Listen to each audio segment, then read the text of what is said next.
5:19 AM na, makikinabang naman ang mga miyembro ng PhilHealth sa bagong benefit packages, kabilang na ho ang coverage para sa rare diseases at inaasang magiging available sa unang bahagi ng 2025.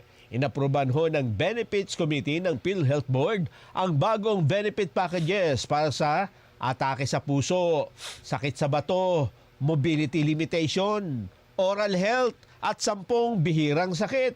Mayroon ding preventive oral health services sa primary care tulad ng oral screening, dental cleaning, fluoride varnish application, pit and fissure sealants, Class B procedures at emergency tooth extractions. Ang mga package rates ay naglalaro mula 99,000 hanggang 739,000 pesos. Mahal din pala yun, ano ha? Pero package na yun. Oo. Ayun. Baka ako bunot lang ng ngipin, umabot ng ganung halaga, ano ha? Sa